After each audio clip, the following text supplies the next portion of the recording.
Respected Administrator, IQBAL College, Peringamala, Principal, our Chief Guest, Professor Dr. P.P. Ajay Kumar Sir, Director UGC HRDC, University of Kerala, Dr. J.S. Jahangir Sir, Head Department of English, and other dignitaries on the dais and off stage, and my dear friends.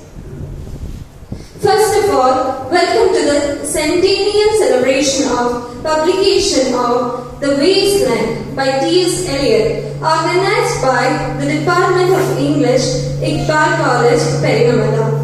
This is a humble tribute from the Department of English to the greatest work of English literature authored by T.S. Eliot. Let's start our day by hailing the Almighty. Please welcome Anamika for the prayer song.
The Wasteland is a long poem by the American writer T.S. Eliot.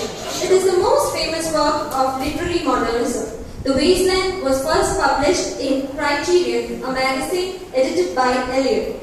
Then, few days later in the magazine The Dial, and later the year as a book by Barney and Develite in New York. T.S. Eliot's 434-line poem is crowned with the voices and music from the ancient Hindu and Buddhist scriptures to popular songs of 1920s.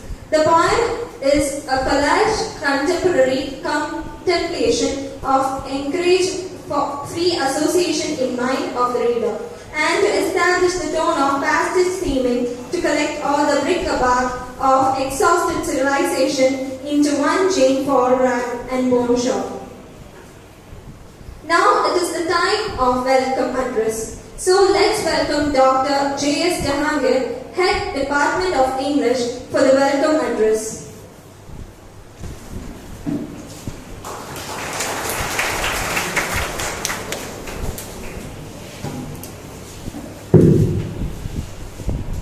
Honorable Principal, Professor K. Suresh Babu, Distinguished Senior Professor, Professor Dr. P.P. Ajay Kumar, Director, University Grants Commission, Human Resource Development Center, University of Kerala, and formerly the Pro-Vice Chancellor of the prestigious University of Kerala, respected Dr. Shija B.R., Head Department of Zoology, Admirable Dr. Kumari V.K. Shaini, Head Research Department of Commerce, esteemed Dr. Rahmat S., Head Research Department of History, considerate colleague of mine in the department, Mrs. Femina A., Assistant Professor of English, deemed members of various other teaching departments and the Department of English, much regarded non-teaching staff of this assiduous institution, and the most illustrious students of the Department of English, and my dear friends. A warm good morning to all. Whoever coined the term modernism for the artistic revolution unleashed by the 20th century must have thought the world was near its end. Otherwise, the term was doomed to anachronism as the new inevitably became old. The world did not end. Thus, it has come to pass that the most modern of all the poem, The by Thomas Stearns Eliot has reached the ripe old age of 100. Once scandalous and provocative, the work loomed for generations as a model of poetic obscurity, a notion that the best poems are the most difficult to understand.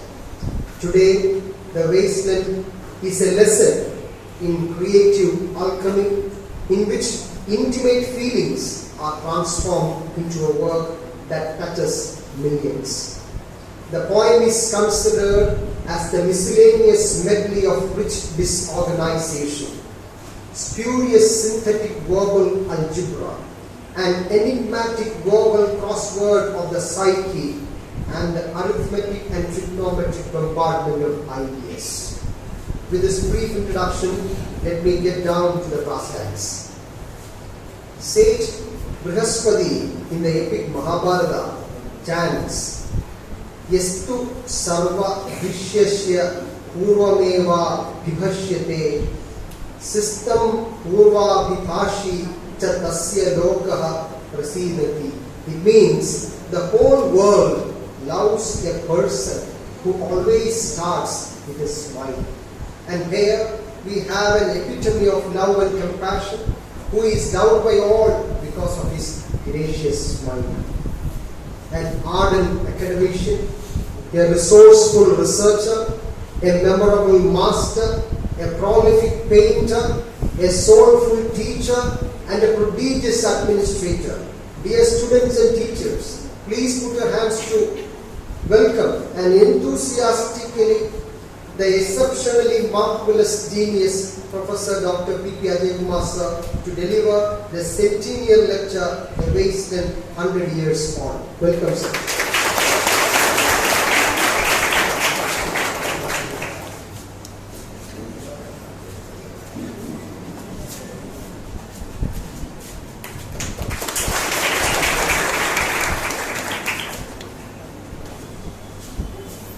Every event requires a leader. Our beloved principal, Professor K. Suresh Babu sir, is our leader. He shows motherly love and gives fatherly confidence. It is your endless care, support, and enormous freedom that makes each and every event happen. I warmly welcome our beloved principal to this August gathering. Welcome, sir.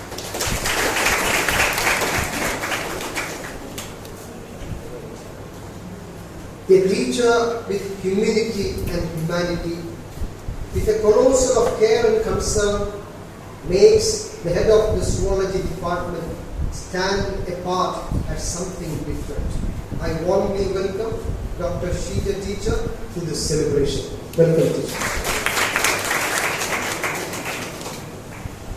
The lines by Walt Whitman, "Oh Captain, my Captain," keeps on resonating every pupil of literature, and that resonates me personally when I welcome our dearest head of research department of commerce, Dr. Kumari V.K. Shiny teacher, to this memorable event. Welcome, teacher.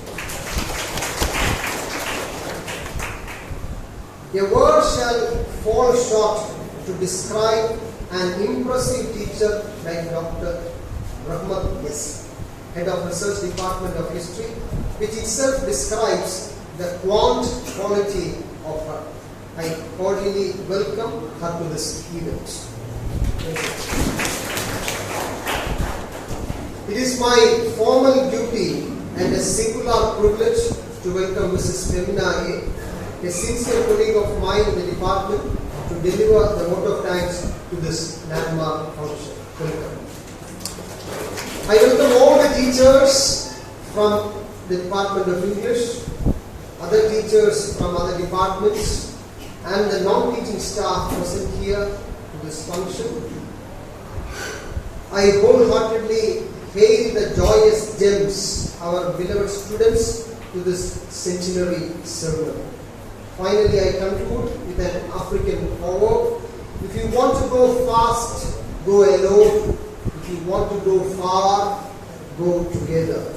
It is only because of the wholehearted support and sense of togetherness extended by the faculty members in English, particularly to me, make such events possible in our department.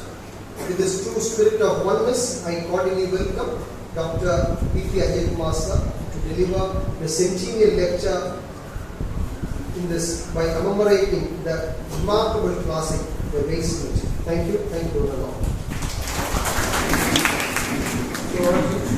Dr.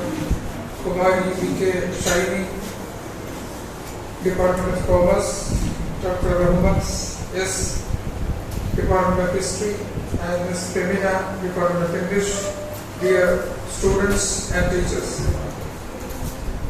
First of all, I would like to thank you for inviting me to this important function celebrating the 100 years of the wasteland. We know that the wasteland is only a poem, and even though it is a poem, an ordinary poem, may not be an ordinary poem, but a single poem, it has been celebrated as a harbinger of modernism in the world. So modernism is very much associated with the wasteland, or to a certain extent the wasteland refers to the ascendance of modernism. We know that the influence of the wasteland was seen in almost all languages in the world, including Malayalam. In Malayalam also, there is a poem written by one of the famous poets, which is considered to be an imitation of the wasteland, or which is almost similar to the wasteland. Can you name that poem? In Malayalam, there is a poem which is similar to the wasteland, which was to a great extent a kind of imitation of the wasteland. Who is the poet and which is the poem? Anybody?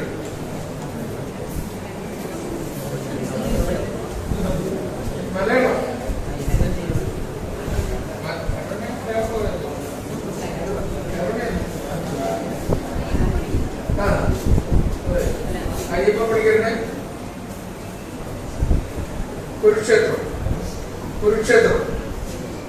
Kurukshetram was written by Ayyappa Panikar, and he tried to publish it, but nobody was ready to publish it. Several publishers returned it, and only after several years he was able to publish it. But Kurukshetram is somewhat similar to the wasteland, and to a great extent we can say it was a kind of imitation of the wasteland. So the wasteland had its influence on almost all languages in the world. So that much is the impact of wasteland as a poem. So it is not an ordinary poem. But we find that the wasteland tries to mark the beginning of a new era in literature. Not only in poetry, but in novel and in various other forms of writing. And that new beginning is termed as modernism. Modernism began with the wasteland, we can say, properly began with the wasteland. But even before the wasteland, certain types of modernism existed, or certain strands of modernism existed. And the certain stylistic features of modernism can be seen in the poems of Ezra Pound and in certain other poets, as well as in painting. Actually, it was in painting, in visual arts, that modernism began to show its tendencies. You might have heard of Impressionism. Have you heard of Impressionism? Yes. Impressionism began in painting, not in poetry. Originally, it began in painting. And what is Impressionism? Impressionism, Expressionism, these are certain movements that existed before modernism, before the beginning of modernism. Impressionism tried to challenge the realistic presentation of objects in painting. What is a realistic presentation of objects? Realism means to paint a picture as it is. If you are trying to paint the figure of a man or a woman, you paint it as it exists in nature, or just as a man appears before your eyes, you paint it as it is, and that is realism. You paint the landscape, and the landscape is painted as it is. Sometimes you may mistake that landscape to be real. If you see that landscape, you may think that it is real. You see the painting of a coconut or a coconut tree, you may mistake it to be a real coconut tree. That is realism. So in realistic painting, you try to represent the object as it is. But in impressionism, what happens? You try to transform it. That means you will make it sure that what is painted is only a painting, it is not real. You will try to make it a painting, look like a painting, not like as it really exists. So Claude Monet is supposed to be one of the early that means painters who is known as impressionist painter. Claude Monet. If you search in Google, you will find several of his paintings. Claude Monet, in some of his paintings, tried to paint landscape. Mostly he painted landscape in such a way that it will appear to be a painting. You can see the brush strokes in the paintings. The brush stroke can be identified there. And it is evident in the painting. Not like a realistic painting where the objects look as it is, as it exists in nature. But in the paintings of impressionists, you find that the brush strokes of the painter is clearly visible. He doesn't try to hide it. He doesn't want to hide it. He shows it as it is. So that is impressionism. So impressionism began in painting, and then slowly began to influence poetry, novel, etc. And expressionism is also similar in nature. In expressionism, what is important is the feeling of the painter. What he feels, he transforms it into the painting. Whatever his feelings.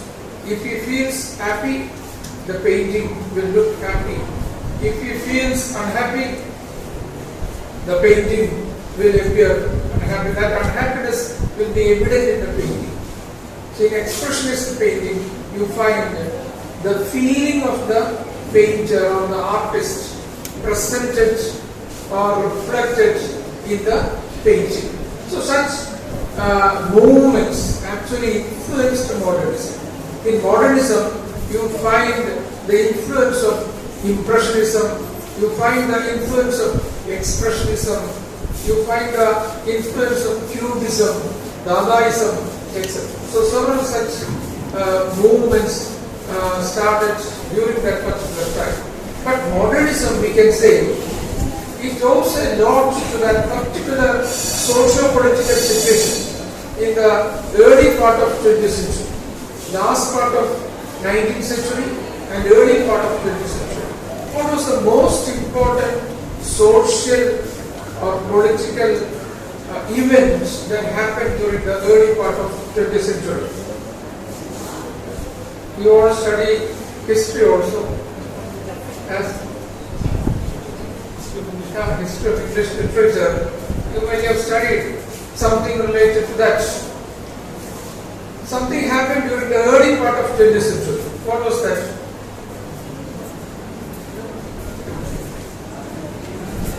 In 1914, it started. World War. Yes, the World War. The World War started in 1914. The World War has a great influence upon the whole world, the whole society in different parts of the world, especially in Europe. Why?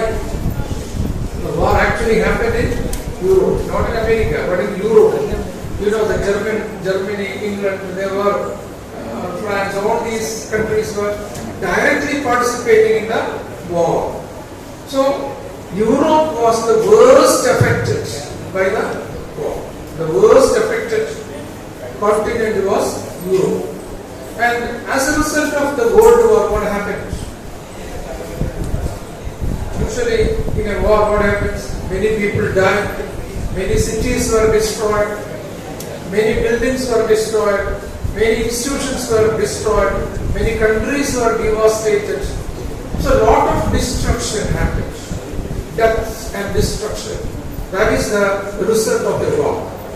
It is always despair. It is desperate. A lot of people died. A lot of cities were completely destroyed. So that war, which lasted for several years, had a long-lasting influence upon the mind of the people. So the war is there. War is a very important influence upon modernism, or the kind of writing which is known as modernism. And you might have come across a famous painting by Picasso, which represents war. Which is that painting? A famous painting by Picasso that somebody knows. Which is a painting?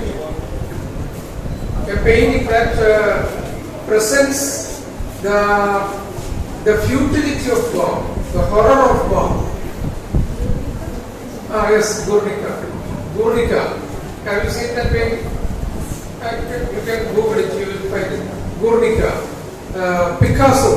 Picasso's famous painting Guernica, that presents the horror and kind of destruction that has resulted as a result of the World War. So several such reactions came from different quarters, and I would say that the World War and the kind of destruction that happened as a result of World War and the kind of despair resulted out of it. Despair means hopelessness. Hopelessness resulted out of it and actually influenced T.S. Eliot and many other writers during that time. So they were totally desperate. Why they were desperate? Because they thought that, earlier they thought that Europe was the center of civilization.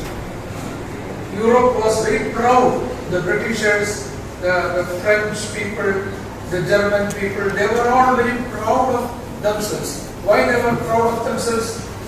The British had a very huge empire. But the sun never sets. The French also had a huge empire. The Spanish had a huge empire. Most of the European countries had huge empires that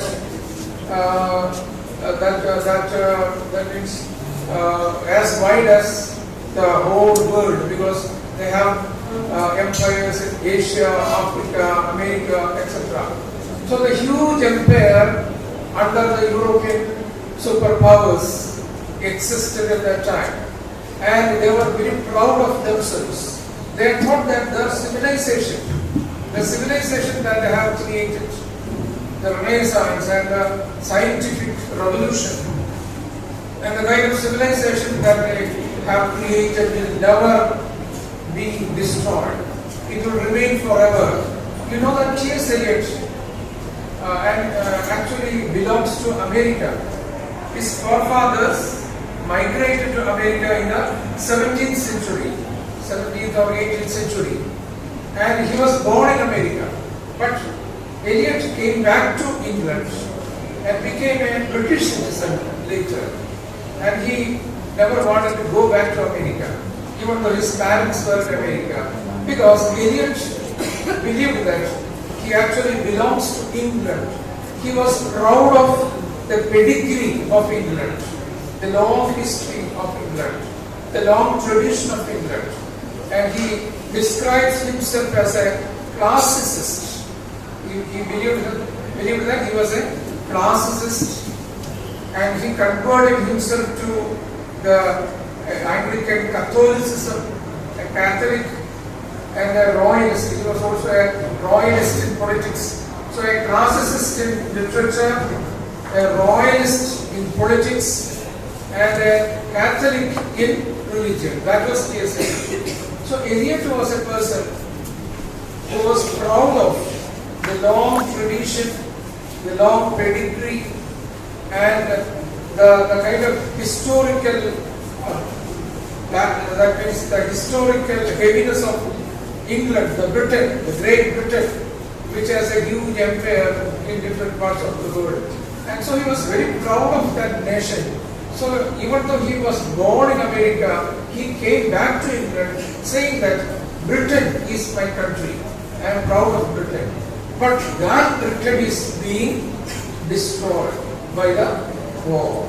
So you understand the importance of that war and the result of the war. That Great Britain is being destroyed by the war. And that great Europe, which has a very long history, tradition, and Renaissance, and all sorts of artistic and cultural developments that happened in Europe, all those things are being destroyed by the war. So what will be the result of such a war? Everybody not only was killed, but those who were living became hopeless. They became desperate. They lost every hope in life, in the future of the society. They lost all hope of the future of the society.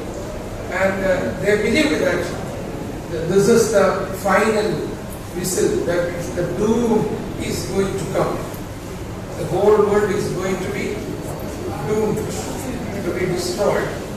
And that was the kind of feeling that sensitive people like T.S. Eliot had at that time. And it is quite natural because such a kind of destruction and horror happened because of the war, the First World War. So it is in this context that Eliot wrote The Wasteland. Eliot wrote The Wasteland in this particular socio-political context. And there were other reasons also for this, that means despair. What are the other reasons? That the new kind of ideas that came into existence in the field of philosophy. You might have heard of Friedrich Nietzsche. So Nietzsche believed that, or he proclaimed that God does not exist. God is dead. So Nietzsche's philosophy actually negated God. And Marxist philosophy that rejected the kind of, that means capitalist development that is happening in the world. So Marx rejected capitalism and visualized the emergence of socialism. And Sigmund Freud attacked the moral code of conduct of Victorianism.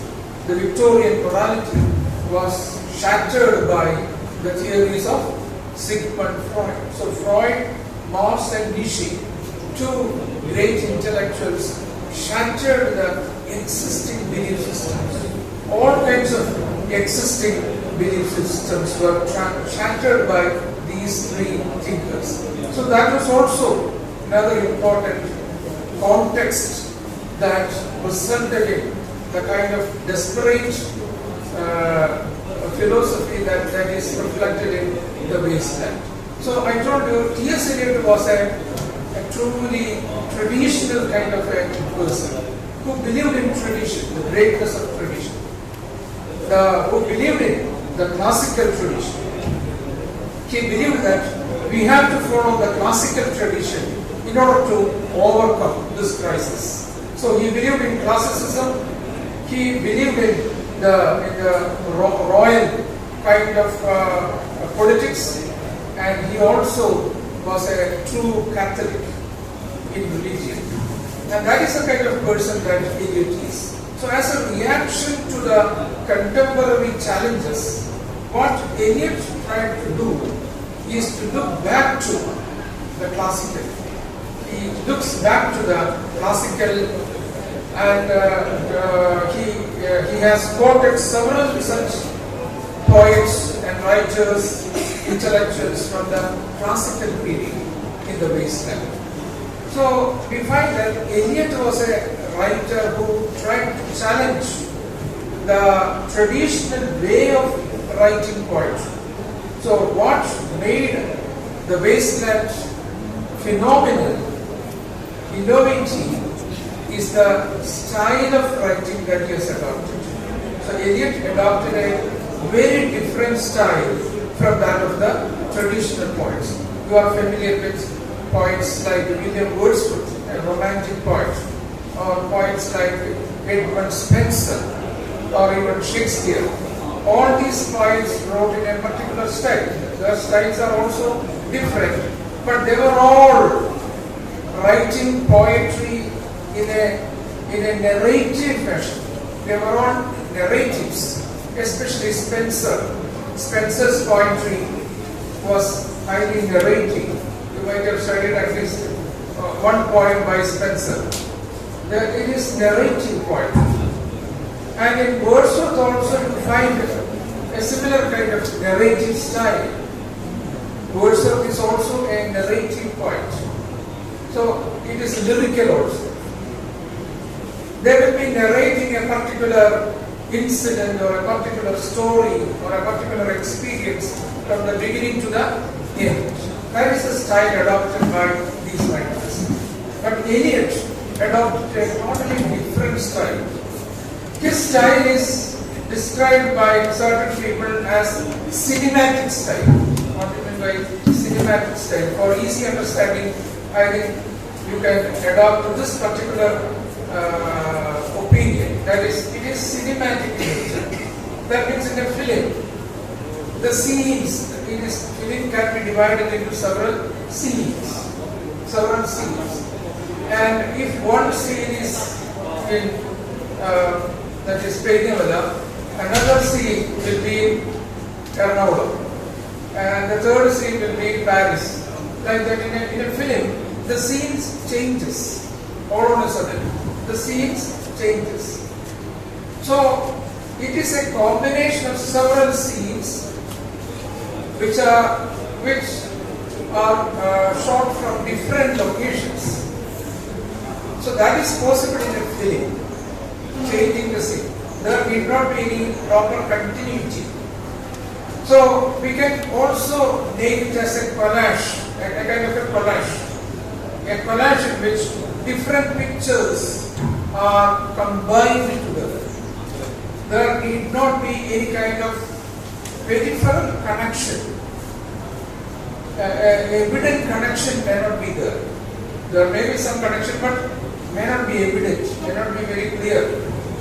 But unconnected images, unconnected pictures, unconnected scenes are put together like in a collage or like in a film in the poem The Wasteland. So you got some idea about The Wasteland. That is, it is a combination of different pictures, different scenes, different experiences or different incidents, different characters put together like in a collage. There are different characters appearing in the poem, but these characters are from different maybe epics or different texts. Some of the characters are from Shakespearean drama, certain other characters are from Greek epics, certain other characters are from Indian Upanishads. So wide variety of sources are used by T.S. Eliot in his poem The Wasteland. He takes characters, he takes stories, he takes subjects from different locations, different texts, different parts of the world. That is how he put together all these things. we know that there are certain poets who were similar to this even earlier. That means the modernist poetry is often compared to the metaphysical poetry. Did you study metaphysical poetry? Yes. John Dept, Marvel, etc. The metaphysical poets, they adopted a style which is somewhat similar to the modernist poetry. What is the kind of style that they have used? They tried to compare two objects which are totally dissimilar. Dissimilar objects are compared. It is known as metaphysical conceit. And they tried to take experiences which are never appeared in poetry before. Experiences from science, for example. They use experiences from science. Motion, as in a mill, is steady, is standing still, he says. So the mill is not poetic. Usually in traditional poetry, you may describe a flower, a beautiful flower. You may describe a bird, the sweet song of the bird, etc. But not a mill. What is a mill? It is a factory or a mill. Is not at all poetic in the traditional sense. But the metaphysical poets uses even a mill to explain the ideas. So metaphysical poetry has something to do with Eliot's, that means modernist poetry. And it is true that T.S. Eliot was the person who first wrote an essay on the metaphysical poets. Titled The Metaphysical Poetry. And that is how the metaphysical poets became popular in the 20th century because of the essay written by T.S. Eliot. So anyway, modernist poetry has something to do with metaphysical poetry. And even before, Geoffrey Chaucer. Who was Chaucer? The father of English, considered to be the father of English poetry. He wrote the Canterbury Tales. And in his Canterbury Tales, he adopted a similar style, you can say. May not be the same, but somewhat similar. What is the style? In Canterbury Tales, he took stories from different sources and put together those stories. And that is what is known as Canterbury Tales. Different stories from different sources are taken and they were put together in the form of a book. So, the Wasteland also uses some of these techniques. That is, taking ideas, images, characters, even lines from different sources and putting them together. For example, he takes a line assets from Edmund Spencer's poem Prothalabium. Have you heard of Prothalabium? Yes. Prothalabium is a poem by Spencer. It is a marriage ode. And there is a beautiful refrain in Prothalabium. And what is the refrain? Sweet tales run softly till I end my song. And that refrain is taken by Eliot in this poem. And he uses that refrain one or two times. Sweet tales run softly till I end my song. He is using it for a different purpose, but he uses that line. So, like that, he takes lines, he takes ideas, he takes characters, he takes certain experiences, and he takes even some of the quotations, that means some of the lines from different sources, including Shakespeare. And so, we find that the poem is a combination of ideas and characters and lines from different sources, including our Upanishads, Indian Upanishads. And that is the way in which he combined or composed the poem The Wasteland. Originally, The Wasteland had about 100 lines. It was a very long poem written by Eliot. It had about 100 lines, more than 100 lines. But after writing it, what he did is he gave the manuscript to another poet, that is Ezra Pound. Ezra Pound was also a famous poet. He was also a poet who came from America to Europe. He settled in Paris, and he gave that manuscript to Ezra Pound, and Ezra Pound edited the manuscript and reduced it, and it has less than 500 lines, 400 something lines. So the 1000 line poem was edited and reduced to half of it. That is how we have got the present, the wasteland. So the poem is dedicated to Ezra Pound. The poem is dedicated to Ezra Pound, and he calls Ezra Pound in the dedication Il Miglior, that is the better craftsman. Better craftsman. He calls Ezra Pound the better craftsman. So we find that the poem, the style of the poem, the style of writing, that he adopted in writing this poem is more important than even the content, I would say. The style is more important than the content. Why? As far as the content is concerned, it is a very desperate poem.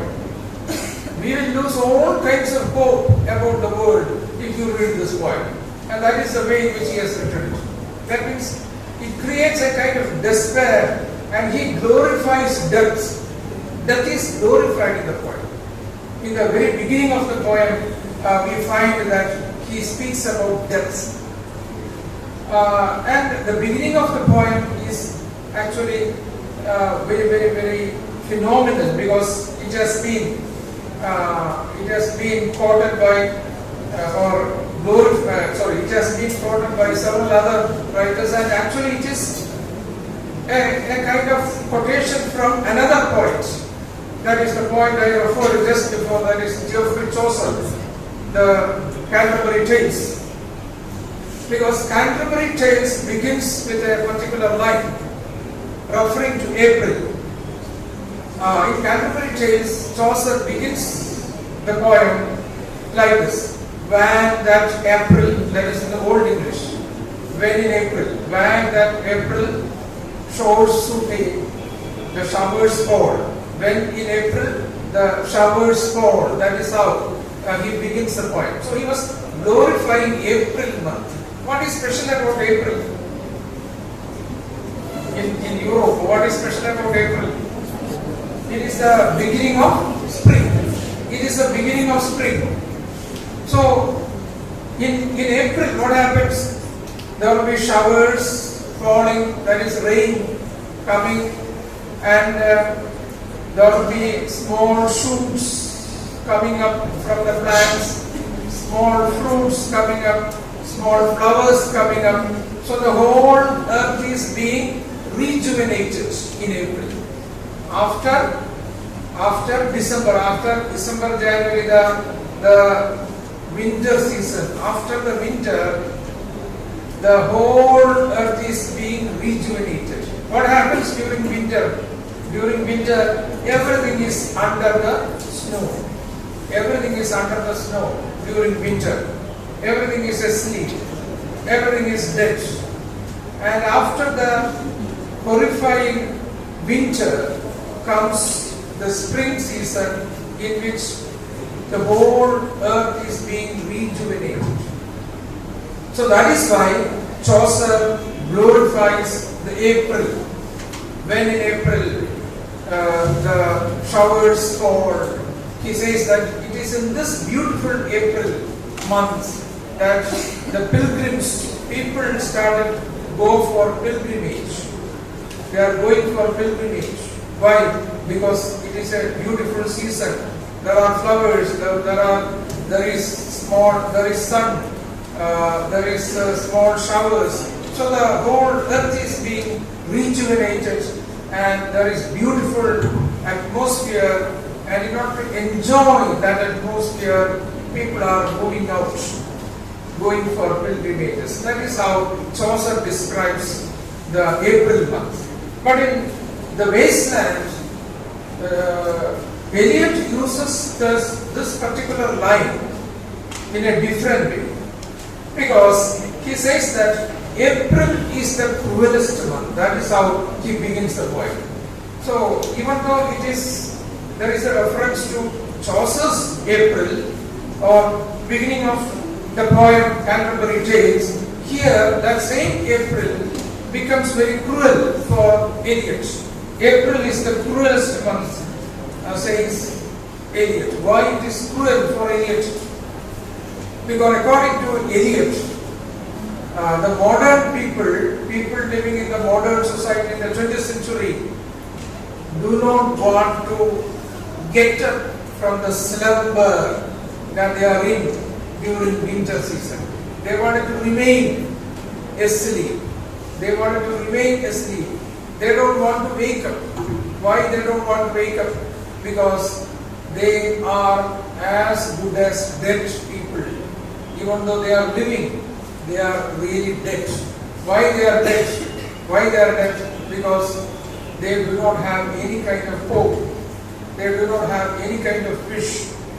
They do not have any kind of desire to move forward. So they are as good as dead, even though they are living. So they don't want to get up. So April becomes cruel for them. Why? Because they will be forced to get up in April. Because in April the season changes and everybody will be, the snow will disappear. They were very, very happy under the snow, sleeping, dead.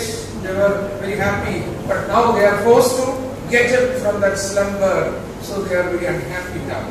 So that is how Eliot presents the April month. And that is how he begins the poem. And so he is trying to explain the idea that the modern life or modern man, modern woman as well, they have their philosophy is that of futility. They believe that life is futile, life is meaningless, and they are very much frustrated because of the harsh experiences that they have in their society. And there is a kind of barrenness both in physical sense as well as in spiritual sense. So the civilization, the whole civilization that has been built up by people during several centuries is completely lost. It is futile, and the whole world is barren like a wasteland. And that is the idea of the wasteland. So I think we find that Eliot tries to build up the idea that the whole world has become a wasteland, devoid of any kind of love, any kind of hope, any kind of spirituality, and any kind of meaning. Everything is lost. So it is completely barren, and it is the people do not have any kind of hope about their life. There is futility that prevails or pervades the whole atmosphere. The sterility of the land is described, and that is what you see in the title, the wasteland. It is sterile. Nothing will be produced in a sterile land. Nothing can be cultivated there. So he uses the images of fertility, and in order to project the idea of fertility, he takes certain characters like the characters from the Ritual and Romance by Jessie Weston, and the Golden Bow by James Fraser. He takes one character, the Fisher King is one important character that he uses in this poem. I am not going to the details because if we go to the details we cannot stop anywhere. But I will refer to several points because that will give you an idea about how he tried to present his ideas. Fisher King is actually a ruler who is impotent. So when a ruler becomes impotent, the land will become barren. There will be nothing in this land, there will not be any rain, nothing can be cultivated. So the potency of the ruler is often connected with the potency of the land as well. So Fisher King is used by Eliot to project this idea. And the whole poem, it is a long poem, even though it has been edited. It is divided into five groups under 5 titles. The first part, or 5 parts under 5 titles. The first part is the burial of the dead. The burial of the dead. Second part, a game of chess. A game of chess. Third part, the fire sermon. The fire sermon. And fourth part, death by water. Death by water. Fifth part, what the thunder said. What the thunder said. Altogether, 5 parts and 434 lines.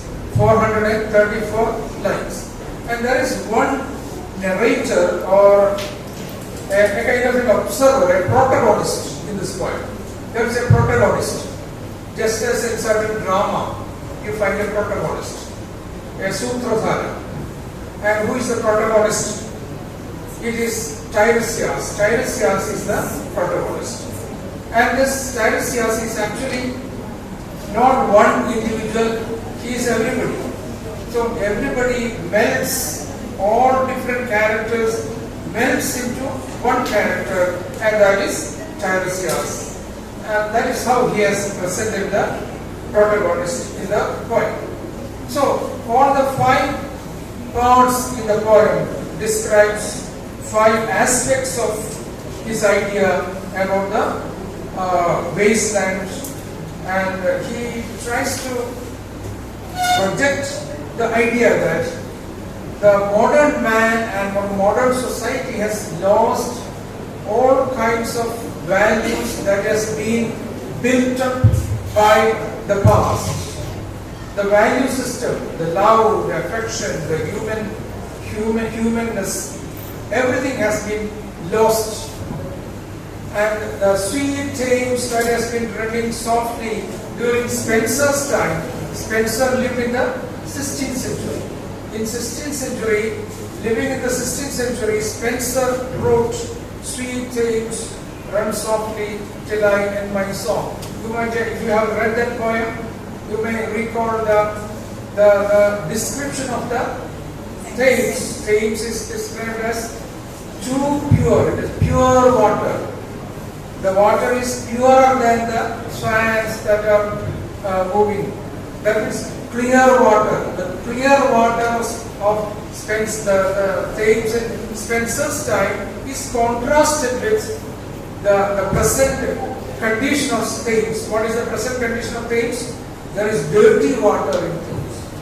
Dirty water. So the Thames in the 16th century, Thames in the 20th century, they are contrasted. In 16th century, the Thames was running softly.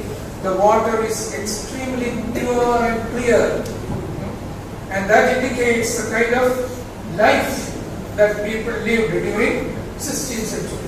It was clear, it was pure. They believed in the value system, the traditional value system, the Christian value system, and that was the condition of Thames at that time. That was the condition of the British society at that time. But now what happened?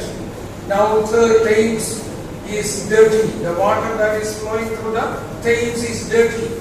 And you find the society also polluted. The polluted society. How it is polluted? It is polluted with violence, death, conflict, loss of all kinds of values, love, affection, compassion, etc. Everything is lost. And that is the major argument of Eliot. He is presenting this idea in several different ways, presenting several characters. And at one occasion he says nymphs are departed.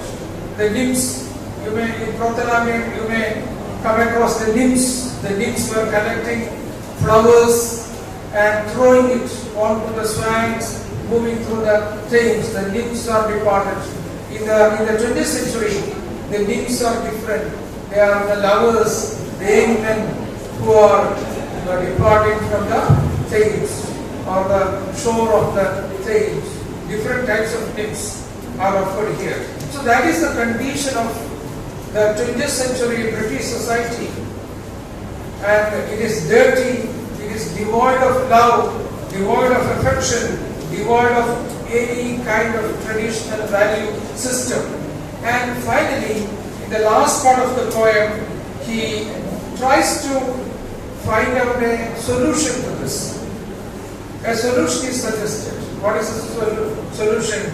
In what the thunder said, he refers to an idea from Indian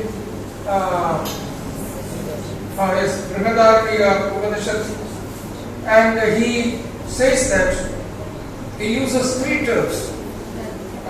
What is, that is the last part, three terms. One is Dept, second is Dayaddo, Dept, Damyada, and Dayaddo. Three terms.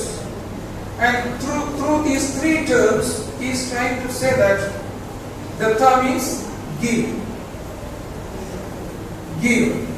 That means you give means actually you have to be compassionate to others, you have to show your affection for others, then only you give something to others. So you give. And when you give something to other people, what will happen? That shows your affection, your compassion, and your consideration for others. And so he says that, or finally he is trying to say that there is it can be considered as a solution, may not be a proper solution, but he is trying to visualize a society that gives and that is compassionate, that understands the problems of others. A society that understands the problems of others. And so that society that is large-hearted or that is compassionate, the Yeddo, compassionate. A society that is compassionate, the Yeddo. So the Damyada means, Dept means give, and Damyada means control yourself. Control yourself. A society that shows love to others, a society that has control over themselves, and a society that is compassionate to others. It is such a kind of society that is needed for us. Then only we will be able to overcome these challenges. And even though Eliot does not say that this is the kind of change that is needed, he is indirectly suggesting that. And towards the end of the poem, once again, he refers to a similar idea where he quotes again, Dept, Dayaddo, Damyada, Shanti, Shanti, Shanti. That is how the poem ends.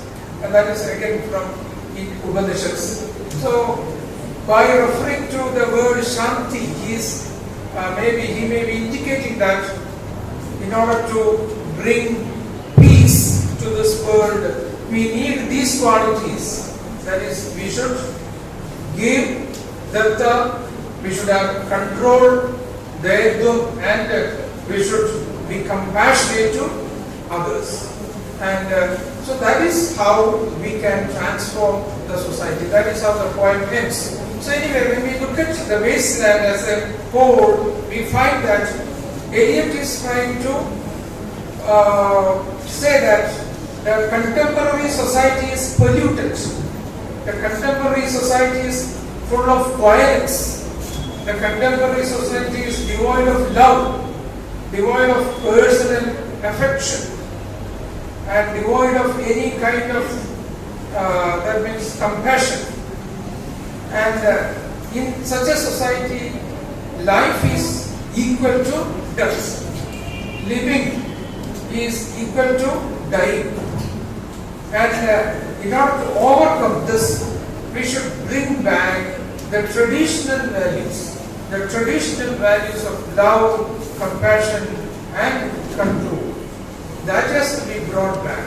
So Eliot is trying to say that we have to bring back the traditional value system once again in order to overcome the present crisis.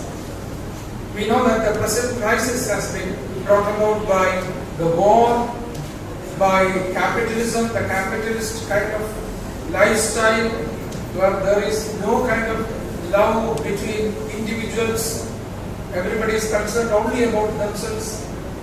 And in such a society where there is no God, where there is no love, where there is no compassion, and where there is no connection between individuals, we have to bring back the traditional value system in order to create a better society, a great society, in order to rejuvenate the world in a better fashion or in a traditional fashion. That is what he visualizes. So in that sense, we find that his idea, Eliot's philosophy, is that of a classicist who argues for the classical value systems.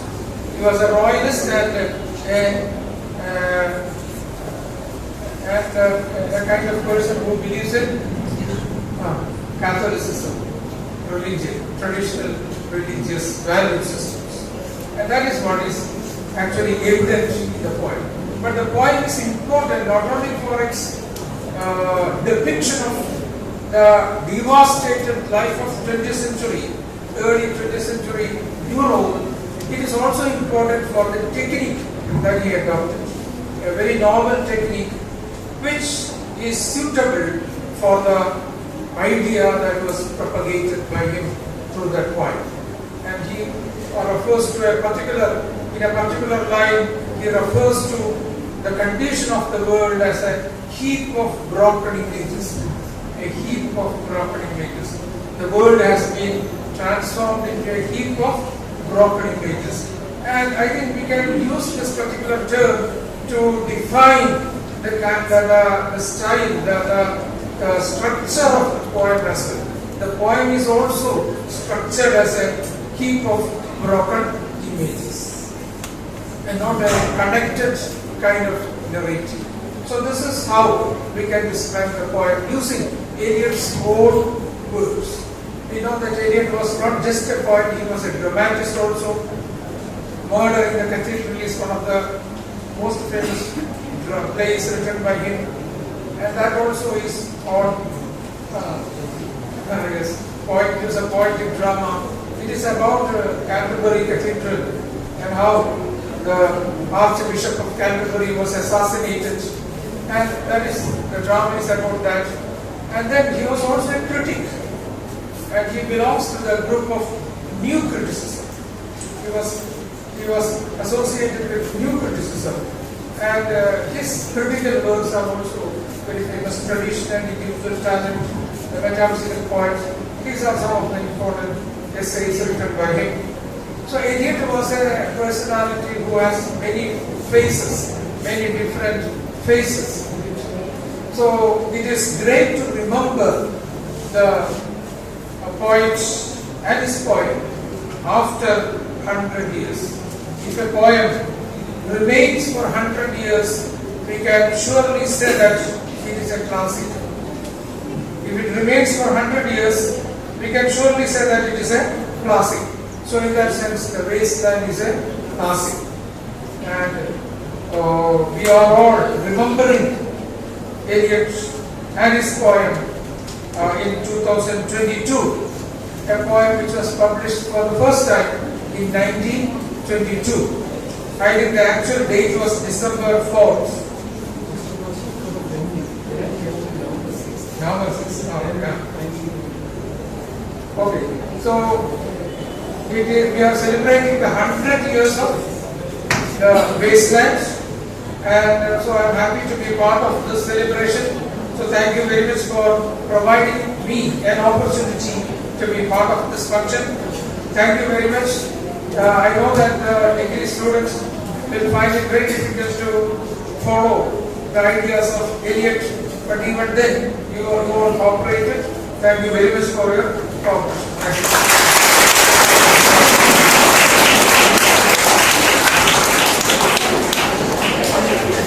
Thank you, sir, for your kind words.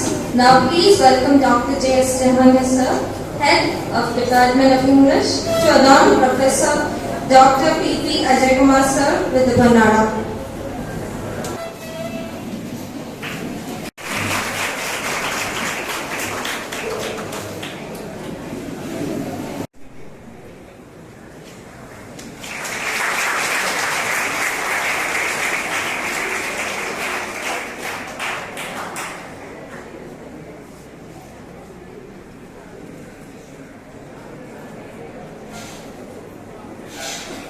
Now I request Shiny ma'am to speak a few words.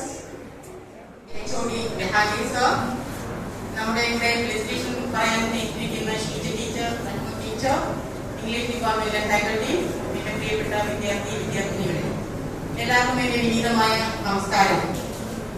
ആദ്യമേ തന്നെ നിങ്ങൾക്ക് ഏവർക്കും അറിയാൻ ഞാനൊരു commerce ഫാക്കൽറ്റിയാണ്. English ലിറ്ററേച്ചറുമായിട്ട് എനിക്ക് യാതൊരു ബന്ധവുമില്ല. 2-3 മാസങ്ങൾക്ക് മുമ്പ് പുരോഗമന കലാസാഹിത്യവേദിയുടെ ചണ്ടാര വിഷുവിയുടെ 100ാം വാർഷികം ആഘോഷിക്കുന്ന സമയത്ത് എനിക്ക് ഇതുപോലൊരു സ്റ്റേജിൽ ഒരു ഇത് പറയേണ്ടി വന്നു. പക്ഷെ അതെനിക്ക് ചണ്ടാര വിഷയെ കുറിച്ച് നന്നായിട്ട് അറിയാമായിരുന്നു, അതുകൊണ്ട് എനിക്ക് സംസാരിക്കാൻ അറിയാമായിരുന്നു. ഇപ്പൊ നിങ്ങളുടെ ഈ ബേസ് ലാംഗ്വേജ് ജനാക്കി സാർ ഇതിലേക്ക് പറഞ്ഞപ്പോൾ മാത്രമാണ് സത്യം പറഞ്ഞാൽ ഞാനൊന്ന് വായിച്ചു നോക്കിയത്, നെറ്റിൽ നിന്നൊക്കെ ഡൗൺലോഡ് ചെയ്ത്. ബികോം ഫസ്റ്റ് ഇയർ പഠിക്കുമ്പോൾ ഇംഗ്ലീഷ് സാഹിത്യം നമ്മൾ ഉപേക്ഷിച്ചതാണ്. പിന്നെ നമ്മൾ ഇംഗ്ലീഷ് സാഹിത്യത്തോടൊരു ബന്ധമില്ല. അതുകൊണ്ടാണ് ബേസ് ലാംഗ്വേജിനെ കുറിച്ച് എനിക്ക് വളരെ കാര്യമായിട്ടൊന്നും പറയാനില്ല. അതുമാത്രമല്ല, അജയമാസാന്റെ ഫ്രണ്ടിൽ നിന്നുകൊണ്ട് ഞാൻ ബേസ് ലാംഗ്വേജിനെ കുറിച്ച് എന്തെങ്കിലും പറഞ്ഞാൽ അത് വളരെ വിചിത്രമായി പോകുന്ന എനിക്ക് നല്ല ബോധ്യവുമുണ്ട്. പിന്നെ ഈ പറഞ്ഞുകൊണ്ട് ഈ അജയമാസാനിരിക്കുന്ന ഈ ഒരു വേദിയിൽ ഇങ്ങനെ ഒരു ഫെലിസിറ്റേഷന് എന്നെ ക്ഷണിച്ച എന്റെ ഓർഗനൈസേഴ്സ്, എസ്പെഷ്യലി പ്രിയപ്പെട്ട എന്റെ ഏറ്റവും പ്രിയപ്പെട്ട ജാങ്കി സാറിന് ഞാൻ ഈ വേദിയിൽ നന്ദി അറിയിക്കുകയാണ്.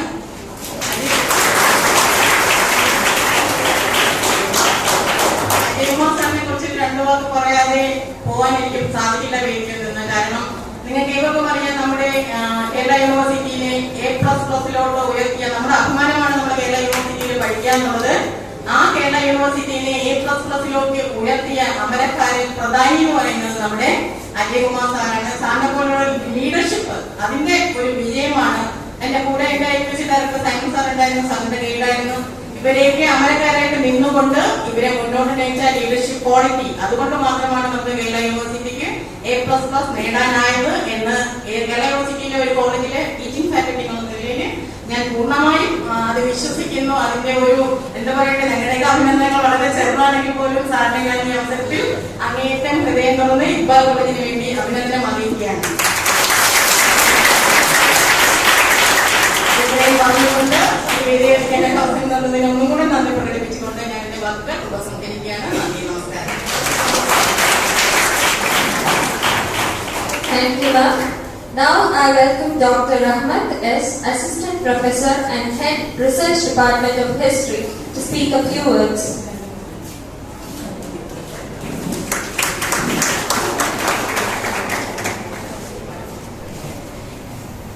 ബഹുമാന്യനായ അധ്യക്ഷൻ principal doctor Suresh Babu sir,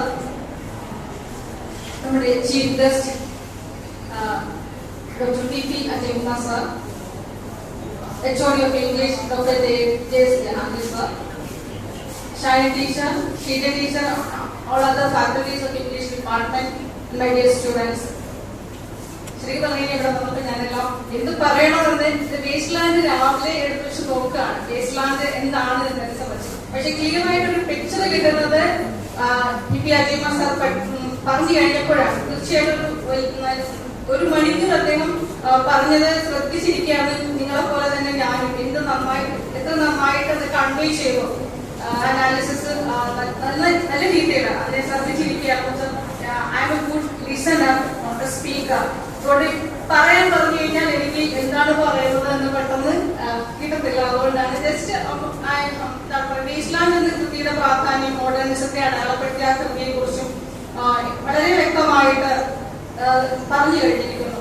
ഇപ്പം ഹിസ്റ്ററി ആൻഡ് ലിറ്ററേച്ചർ, ഞാനൊരു ഹിസ്റ്ററി ടീച്ചറാണ്. ഞാൻ അധികം സംസ്ഥാനത്തിലേക്ക് വരാറില്ല.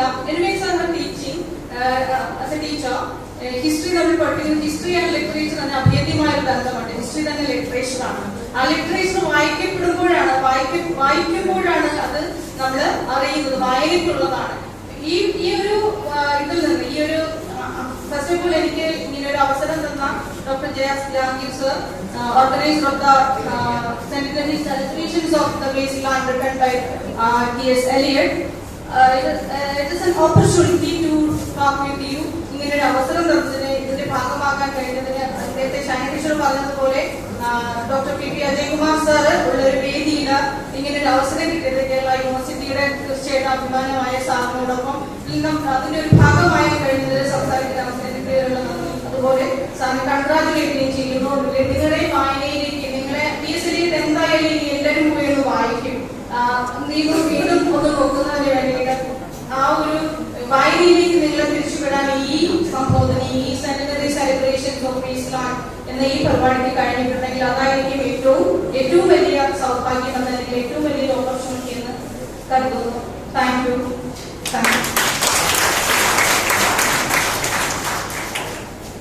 Thank you, ma'am, for your valuable time.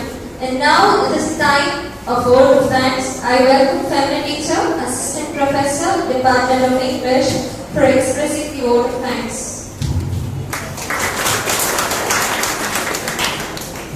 Thank you, Rekha. Respected principal, respected Ajay Kumar sir, our HOD Jahangir sir, Rahula teacher, Shiny teacher, dear teachers, dear students. First of all, I don't know how many of you understand the importance of this function, this class, and also this work, the wasteland. Because all of you are being communicative English students, and your teachers are literature students. So it is kind of, I don't know how much you know the importance of wasteland, but all of us, your teachers who are sitting here, we have a different connection with this work. When Ajay Kumar sir was speaking on the topic, I was reminded of my class when our teachers used to talk about this poem when they used to teach us. All of us are from colleges in Trivandrum, like All Saints College, Women's College, Arts College. So different teachers used to handle this topic, and everyone had their own version of wasteland. And wasteland is one work that changes its color, that changes its form when it comes to certain people. I saw a different version, a very meaningful understanding of the work in this class also. So we literature students have a different connection with it. Now you may not understand the importance of this work. As Sir said, a heap of broken images. Maybe when you grow, wasteland will also grow with you. You'll understand it in future, and you may find the other pieces when you grow and as time goes by. So my job is to deliver a vote of thanks. First of all, let me thank our administrator Abdul Samad sir for helping and supporting us, especially the Department of English, in making this venture a possibility. Next, I would like to thank our principal, who is always with us for every function, even though he never really address you. He's a man of few words, but he's a strong support as far as Department of English is concerned. On behalf of the Department of English and all of us, all of you present here, I thank him. Thank our principal, Suresh Babu sir. Next, a really warm gratitude to Professor P.P. Ajay Kumar sir. He is the director of UGC HRDC. I don't know how many of you know what UGC HRDC is. Do you know what it is? Do you know what UGC HRDC is? It is a place where teachers go, escape from this college, we go there to listen to classes conducted by sir, and we go for courses like refresher courses. It is to refresh and remind us that we are still teachers. Your job is to teach. This is how you should teach, and we kind of refresh our knowledge, whatever we learned, whatever we are to learn, whatever we are to teach you. And he is the director of UGC HRDC. Last time when I was there for my refresher course in English, he was the course coordinator, and he very well knows how to handle teachers. Because it is a very difficult task, you must ask him. It is, and sometimes you feel it is very easy to handle students, but it is even more difficult to handle teachers. So he is now the director, he is the head of UGC HRDC. So we have a connection like a teacher-mentor student relationship with Ajay Kumar sir. And I am very much happy and proud to be part of this venture, because after a long time, it is like a breath of fresh air, listening to some literature, true pure literature, a class. So every moment we were listening to him, we were enjoying every word he said. So thank you, Ajay Kumar sir, for taking your time and coming over here to talk to our students. Thank you so much, sir. Next, this would not be a possibility if Jahangir sir hasn't gone after this. When he disclosed in our department that he wanted to do a celebration, like a Centennial celebration on wasteland, we must do it, we must give an exposure to our students. And for bringing Ajay Kumar sir here in IQBAL College, I thank Dr. J.S. Jahangir on behalf of the Department of English, the faculty and the students for this amazing one venture. Thank you, sir. And since the beginning of the function, Rahmat teacher was here listening very keenly to and trying to understand what it is. But I think like many of you, or even more than you, she might have understood what wasteland is after this function. Thank you, Rahmat teacher, for spending time and speaking to you. Next, Shiny teacher, thank you so much for coming and supporting this venture. Hope you will be having your support in future also. Thank you, Shiny teacher. Next, Sheila teacher was here. She is the head of the department zoology. I thank her for being a part of this program. Next, I would like to thank each and every faculty member of Department of English. Dr. Anupama is Ajay Kumar sir's ward. He was her research guide. So even this is a very important moment for her. And I thank Dr. Susie Anthony, Rani teacher, Atulya, for supporting this program.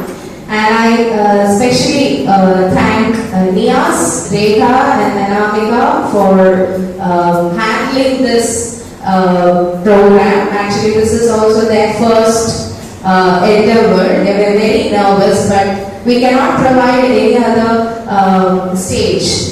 We cannot give them any other stage. This is your program and you are to handle this. So thank you Nias and Rekha, and thank you all the students who are present here. A special mention to Libra.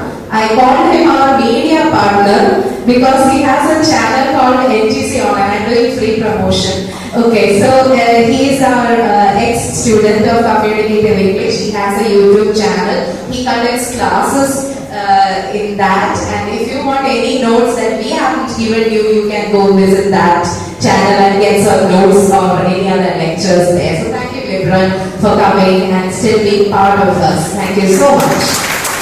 And I thank all the office staff, the ones who were here, and everyone who became a part of this program. Thank you all. Thank you.